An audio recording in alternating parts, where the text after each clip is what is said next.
Badai kehidupan datang dalam hidup kita. Tujuannya supaya kita bertobat. Saya percaya bahwa di dalam hidup ini Tuhan mengizinkan masalah datang dalam hidup kita. Pergumulan, badai, tantangan datang dalam hidup kita. Ada yang tujuannya bagi beberapa orang adalah supaya mereka bertobat. Yesaya 59 ayat 1-3. Judul perikopnya jelas, dosa adalah penghambat keselamatan. Ayat pertama dibilang ini, sesungguhnya tangan Tuhan tidak kurang panjang untuk menyelamatkan dan pendengarannya tidak kurang tajam untuk mendengar. Tetapi yang merupakan pemisah antara kamu dan Allahmu ialah segala kejahatanmu, dan yang membuat dia menyembunyikan diri terhadap kamu sehingga ia tidak mendengar ialah segala dosamu. Sebab tanganmu cemar oleh darah dan jarimu oleh kejahatan, mulutmu mengucapkan dusta, lidahmu menyebut-nyebut kecurangan. Sekali lagi Tuhan mengizinkan badai kehidupan datang dalam hidup kita. Tujuannya supaya kita bertobat. Saya tahu bahwa kita tidak boleh saling menghakimi ketika ada orang yang kena musibah, terus langsung kita bilang, dosa apa lu? Orang Kristen kan suka gitu ya. Kalau orang ada musibah tuh nomor satu tanya, lu dosa apa gitu. Misalnya usahanya bangkrut atau usahanya macet, langsung bilang gini, gak bayar perpuluhan sih lu. Penghakiman melulu. Enggak gitu. Ada sebagian orang yang menghadapi masalah karena mereka hidup dalam dosa, karena mereka hidup dalam kejahatan. Nah seringkali gini, anak Tuhan itu suka kompromi dengan dosa. Apa gak tahu firman? Tahu firman. Apa gak dengar khotbah? Dengar khotbah. Tapi kita tahu dan be real, banyak anak Tuhan yang meskipun ngerti kebenaran, gak semua hidup dalam kebenaran. Ngejalanin usaha, kerja, enggak dengan nilai-nilai kebenaran. Tipu-tipu ada, bohong-bohong ada, jahat sama orang iya.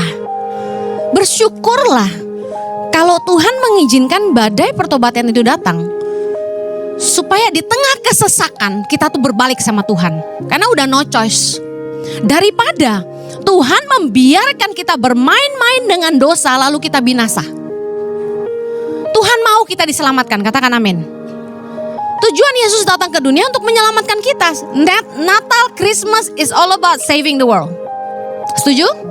Yohanes 3:16. Nah, kalau Tuhan mengizinkan kita mengalami kesesakan, yang harus kita lakukan adalah berbalik kepada Tuhan. Banyak orang masalahnya gini, udah dilanda banyak masalah aja, bukannya berbalik kepada Allah tapi hidup dalam dosa. Tadi kita lihat di ayatnya dibilang gini, tetapi kamu enggan di bagian akhir. Kenapa? Udah ditimpa masalah aja masih gak mau bertobat gitu. Udah ditimpa masalah aja masih gak ngandalin Tuhan. Dengan bertobat dan tinggal diam kamu akan diselamatkan. Dalam tinggal tenang dan percaya terletak kekuatanmu. Tetapi kamu enggan.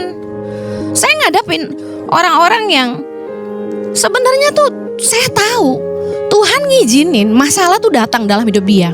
Dia invest bisnis gak jalan, Dia usaha apapun tuh kayak gak ada berkatnya Tuhan gitu loh. Saya tahu gak usah pakai dukun. Karena Tuhan mau dia bertobat.